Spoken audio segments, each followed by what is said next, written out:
جی ناظرین، بریک کے بعد ایک بار پھر آپ کو خوش آمدید کہتے ہیں۔ ایک طرف نیٹو سپلائی لائن کا سلسلہ جاری ہے اور کہا جا رہا ہے کہ اس کو ری اوپن بھی کیا جا رہا ہے، اور دوسری جانب گیلانی صاحب کو گھر بھیجنے کی تیاریاں کی جا رہی ہیں۔ میاں صاحب کہتے ہیں کہ حکومت کو دھکے دے کر گھر بھیجیں گے۔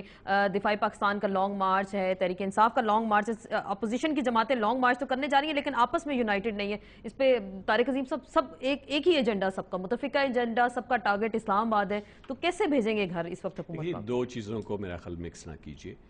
نیٹو کی سپلائی کی بحالی جو ہے وہ اپنی جگہ پہ، میاں صاحب کہتے ہیں اس پہ بھی وہ لانگ مارچ کریں گے۔ گیلانی صاحب کا ایشو جو ہے وہ علیحدہ ایشو ہے۔ گیلانی صاحب کو تو سپریم کورٹ نے کنوکٹ کیا، اپنی سزا بھی وہ بھگ چکے ہیں، تو وہ ایک اخلاقاً ایک ان کا بنتا تھا، فرض بنتا تھا کہ وہ ریزائن خود کر جائیں۔ ان کا بنتا ہے، رائٹ بنتا ہے ان کا کہ اپیل کریں بالکل اپنی جگہ پہ، لیکن جب تک ان کی کنوکشن ہے کم سے کم اتنی دیر سٹینڈ ڈاؤن کر جائیں، دوبارہ آ سکتے ہیں اگر پارٹی چاہے ان کو، انہی کی پارٹی کا دوسرا بندہ آ سکتا ہے، بڑے اچھے بندے ان کی پارٹی میں موجود ہیں۔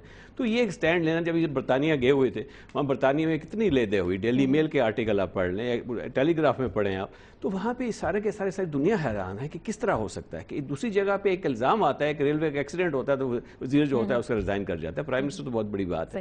تو یہ ایک ایشو ہے، سیپریٹ ایشو۔ لیکن لانگ مارچ کہاں تک چلے گا؟ کیونکہ میاں صاحب نے کہا کہ نیٹو اگر ری اوپن کر دیا جاتا تو اس پہ بھی لانگ مارچ کریں گے، اگر پارلیمنٹ کی سفارشات کو سامنے نہیں رکھا جاتا۔ گیلانی صاحب کو گھر بھیجنے پہ لانگ مارچ کریں گے، تو سب اپنے اپنے لانگ مارچ، منی لانگ مارچ کا سیزن آ گیا کیا اس وقت؟ دیکھیں یہ تو بات بالکل ٹھیک کہہ رہے ہیں، جو دستیتا بھی ٹھیک کہہ رہے ہیں کہ دیکھیں الیکشن کا سیزن تو ہے نا، جزاپانا کوئی زیادہ ہے کہ 10 مہینے اور لگیں گے تو الیکشن تو ہو جائیں گے، لیکن اس میں ٹھیک گرما گرمی ہوگی، سیاسی گرمی ضرور آئے گی، لیکن یہ کہنا کہ صرف اس وجہ سے بیانات دیے جا رہے ہیں چونکہ الیکشن آنے والا ہے، یہ بات ٹھیک نہیں ہے۔ جب انہوں نے کہا کہ ڈرامہ بازی کر رہے ہیں میاں صاحب، یہ ایسی بات نہیں ہے۔ ابھی جو حکومت چاہتی ہے اگر پالیسی چینج کرنا، مشرف کی پالیسی کے چینج کرنا، ایک بیان صرف چاہیے آپ کو فارن آفس کی طرف سے، پالیسی چینج ہو جاتی ہے فارن آفس کی۔ اب یہ تو اس فیکٹ ہے کہ 2011 کے اینڈ تک 267 ڈرون اٹیکس ہوئے، میں ایگزیکٹ فگر بتا رہا ہوں، پہلے 4 سال میں 9 ہوئے اور پچھلے 4 سال میں 258۔ سر وہ ابھی اس ریزولوشن کے بعد بھی اچھے خاصے ہو چکے ہیں۔ جس دن ہمارا، مجھے یاد ہے اکتوبر 2008 کا، آپ کو یاد ہے کہ ہمارا جو ہوا تو اس کے 3 گھنٹے کے بعد انہوں نے ڈرون حملے۔ تو یہ آپ کی حکومت کو لانگ مارچ گھر بھیجیں گے یا خود سے جائیں گے؟ کیونکہ ادھر سے یہ تیاری کریں، ادھر سے یہ تیاری کریں، ان سے بھی پوچھوں گی آپس میں اکٹھے کیوں نہیں بیٹھتے، لیکن آپ کو یہ گھر بھیج دیں گے لانگ مارچ سے؟ سب سے پہلے تو اکٹھے اس لیے یہ نہیں ہوں گے کہ میاں صاحب کو پتہ ہے کہ اگر میں مولویوں کے ساتھ کھڑا ہو گیا تو سارے امریکہ جو ہمارا اصل آقا ہے، خادم ہے، وہ ناراض ہو جائے گا۔ وہ کبھی بڑی عام بات کی، میں مولانا صاحب سے پوچھتی ہوں۔ ان کو وہ تو امریکہ بھی دہشت گرد سمجھتا ہے، اور یہ بھی اگر ان کے نظروں میں، تو یہ تو کبھی بھی یہ نہیں کہیں گے کہ ہم ان کے ساتھ کھڑے ہو جائیں گے۔ دوسری چیز یہ ہے کہ میاں صاحب کبھی بھی امریکہ کی دشمنی مول نہیں لے سکتا، ٹھیک ہے وہ سیاسی نعرے بازی ہوتی ہے، اب دیکھیں جب رشین کے خلاف لڑے، وہ جہاد کا ایک نعرہ لگا، ہمارے لوگ تھے، کتنے لوگ شہید ہو گئے ایک دھوکے اور فراڈ میں، اس میں بڑے بڑے علماء کرام بھی اس چکر میں آئے تھے۔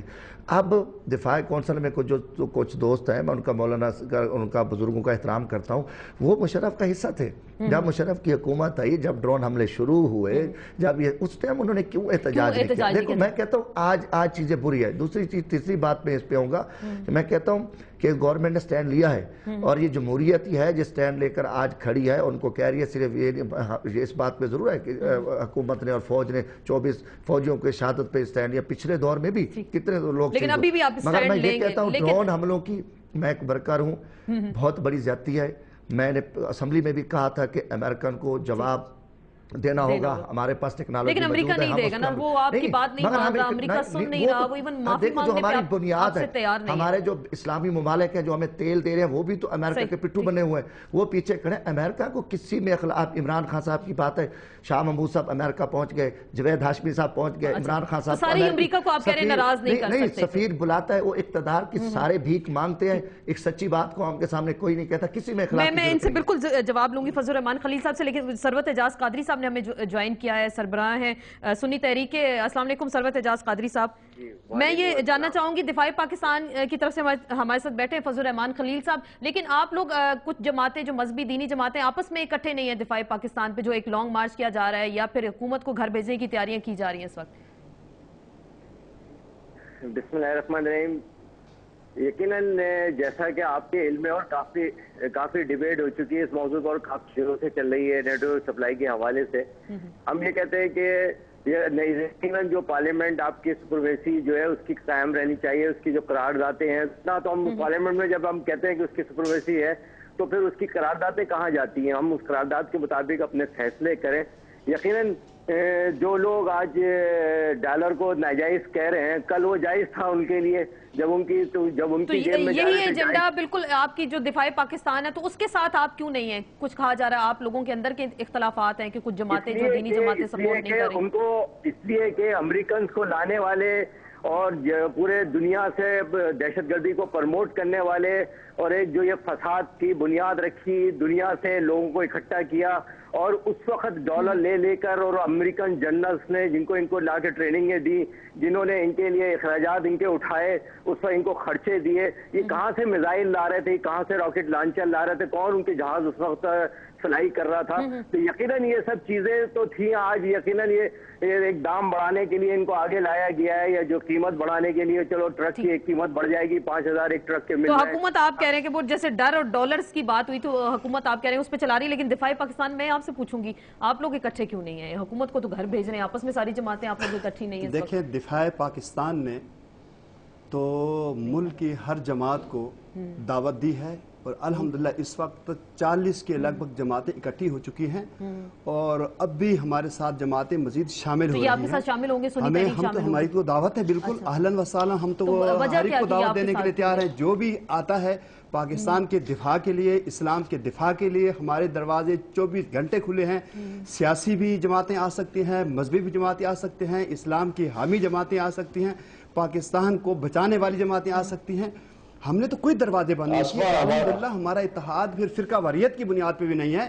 اس کے اندر بریلوی بھی ہیں، ابو الخیر صاحب بھی اس کے اندر موجود ہیں، اس کے اندر اہل حدیث بھی ہیں، اس کے اندر دیوبندی بھی ہیں، اس کے سیاسی لوگ بھی ہیں، مذہبی لوگ ہیں. پاکستان کا واحد ایسا اتحاد ہے جس کے اندر سارے لوگ وہ یہ کہہ رہے تھے کہ میاں صاحب آپ کے ساتھ اس لیے شامل نہیں ہوتے کہ ہمیں جمشید دبسی سے فرما رہے تھے نا کہ یہ صرف مولویوں سے ڈرتے ہیں. میاں صاحب کہ امریکہ ناراض ہو جائے گا. مولوی نہیں ہے ہمارے ہاں، آپ یہ دیکھ رہے ہیں کہ بہت سے لوگوں کی داڑیاں بھی نہیں ہیں. یہ صرف مولویوں کی بات نہیں ہے، صرف اسلام اور ملک کے دفاع کا مسئلہ ہے، اور جس کے لیے ہم بہت بھرپور طریقے سے آپ کہہ رہے ہیں. میں شفقت محمود صاحب سے بالکل آپ سے میں جواب لوں گی. وہ شفقت محمود صاحب کچھ کہنا چاہ رہے ہیں. بالکل شفقت محمود صاحب، میں آپ سے یہ پوچھوں گی عمران خان صاحب کیوں نہیں جاتے؟ بہت لمبا کام ہو گیا، 5 لوگ بیٹھ گئے. بات یہ ہے کہ آپ نے جو پہلے سوال کیا تھا کہ اپوزیشن کی جماعتیں متحد کوئی نہیں ہوتی، کیوں نہیں ہوتی اور حکومت کو اتارنے کے لیے، تو میں صرف آپ کو ایک مثال دیتا ہوں جو کہ 2 دن پہلے لاہور میں ہمارے آئی ایس ایف کے جو سٹوڈنٹس تھے، انہوں نے ممبرشپ ڈرائیو کے لیے کیمپ لگایا ہوا تھا، اور اس کے اوپر پنجاب کی حکومت اور ایم ایس ایف والوں نے حملہ کیا، لوگوں کو مارا پیٹا، زخمی کیا. اور اس کے بعد ترا یہ ہے کہ جب اس پہ پروٹیسٹ کیا گیا تو ایف آئی آر جو ہے وہ بھی آئی ایس ایف کے لڑکوں اور پی ٹی آئی کے لیڈرز کے خلاف جو ہے وہ کر دی گئی. تو مقصد یہ ہے کہ یہ جو چیزیں ہیں یا یہ جو حرکات ہیں، یہ کوئی اپوزیشن کو اکٹھا کرنے والی تو نہیں ہے. پہلے بھی ہمیں بے شمار خدشات ہیں کہ یہ جو ساری گو زرداری گو اور یہ ساری مہمات ہیں، ان کے مہمات کے پیچھے کوئی سیریسنس نہیں ہے. لیکن اب میں نے جو آپ کو لیٹسٹ واقعہ بتایا، جس طرح کے تشدد کیا جا رہا ہے، ہمارے بچے جو ممبرشپ ڈرائیو کر رہے ہیں، تو اصل بات یہ ہے کہ باقی پارٹیوں کا جو مین سٹریم پارٹیز ہیں ان کا جو بھی سٹینڈ ہے، ہمارا تو سٹینڈ اس پہ بڑا کلیئر ہے. اور ہم 27 کو جو جلسہ کرنا چلے ہیں پنڈی میں، اس پہ تو اس کا مطلب یہ کہ ساری اپوزیشن جماعتیں خود سے علیحدہ اپنی 1.5 انچ کی مسجد کو بنا کے بیٹھیں گی اور احتجاج کریں گی. یہ جمشید دستی صاحب نے سوال اٹھائے تھے، عمران خان نہیں جاتے مولویوں کے ساتھ کہ امریکہ ناراض ہو جائے گا، میاں صاحب نہیں جاتے کہ امریکہ ناراض ہو جائے گا. مجھے آپ ایک دفعہ بتائیں کہ عمران خان امریکہ گئے ہوں امریکہ کو سیٹسفائی کرنے کے لیے یا ایسی کوئی بات کرنے کے لیے. یہ بات نہیں ہے. میں پھر آپ سے وہی بات اعادہ کرتا ہوں جو میں نے پہلے کی ہے کہ ہم یہ نہیں کہتے کہ امریکہ کے ساتھ ہمیں دشمنی لینی چاہیے، ہم یہ نہیں کہتے کہ ہم کوئی ساری دنیا کے ساتھ لڑائی کر رہے ہیں، لیکن ہم یہ ضرور کہتے ہیں کہ یہ جو جنگ ہے افغانستان میں جو امریکہ نے مسلط کی ہوئی ہے، اس کی جو پارٹنرشپ ہے، اسے پاکستان کو بہت نقصان پہنچا ہے، اور اس کے خلاف اگر یہ نیٹو سپلائی لائن، بالکل آپ کا جو مارچ ہوگا شفقت محمود صاحب، سونامی مارچ ہے یا لانگ مارچ جو بھی ہوگا، آپ علیحدہ سے کریں گے، کسی جماعت کے ساتھ نہیں جائیں گے، میاں صاحب ہوں یا دفاع پاکستان ہو یا اپوزیشن کی کوئی اور جماعت ہو. ابھی پنڈی میں جلسہ کرنا ہے اور اپنا احتجاج جو ہے مختلف چیزوں پہ ریکارڈ کروانا ہے. مہنگائی لوگوں کے کمر توڑ رہی ہے، بے شمار بدامنی ہے اور بدعنوانی ہے اور